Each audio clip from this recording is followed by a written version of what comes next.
Hi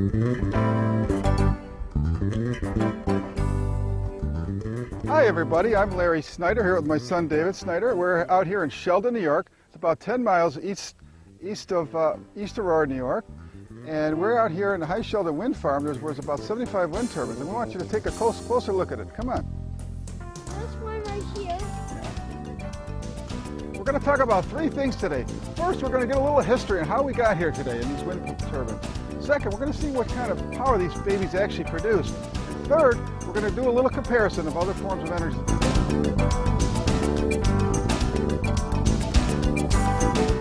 Do you know that wind power has been around for over 2,000 years? Initially, they were just used for pumping water or grinding grain, and now they've become these modern marvels. The first large windmill in the United States was back in around 1888 in Cleveland, Ohio, where it produced about 12 kilowatts of electricity. Now, they weren't as efficient as good as they are today. So that 12 kilowatts today, that's probably about the same size, would produce about 100 kilowatts, or about eight times more efficient, which is significantly more. And these things have the most modern technology in them, and they produce a lot of power. But it's interesting, it's been around for a long time, and now it's coming to a large scale to a neighborhood near you. The Sheldon Wind Farm was operational in 2009. And how much power that produced? Well, we'll cover that next.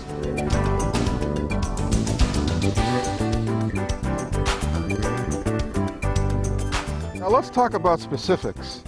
Each one of these GE 1.5 megawatt rated wind turbines stands around 253 feet tall, which is probably about 80 yards or thereabouts. And the rotor is the point in the middle of it is where the three blades meet. That's about what we're talking about. And actually it goes up even taller, of course, with the blades. Now the blades are around 121 feet in length, okay?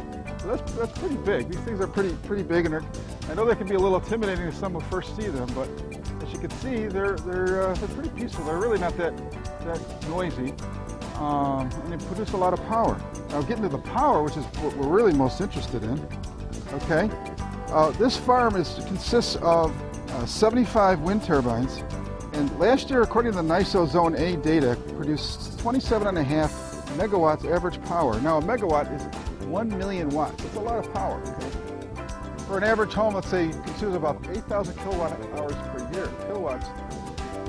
That's about 1/100th of a megawatt. So this is a lot of power that's being produced out here.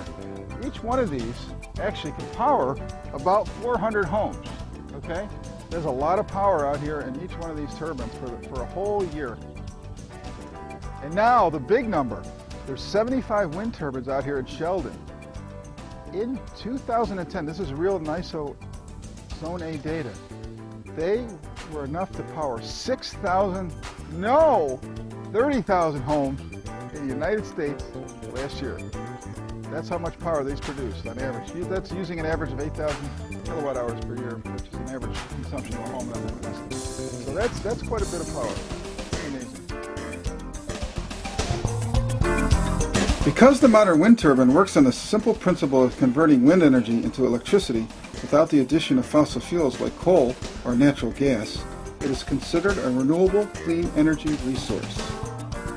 It takes an average of about 9 months to recreate the energy used in making and installing a modern wind turbine.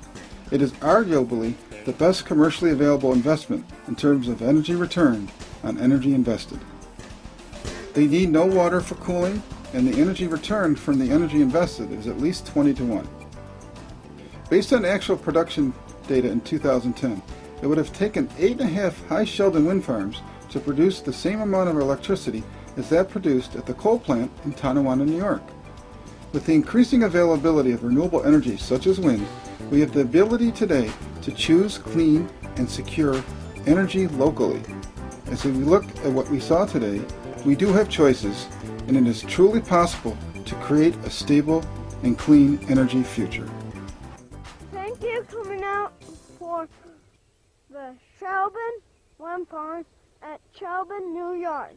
Thank you. I hope you enjoyed it.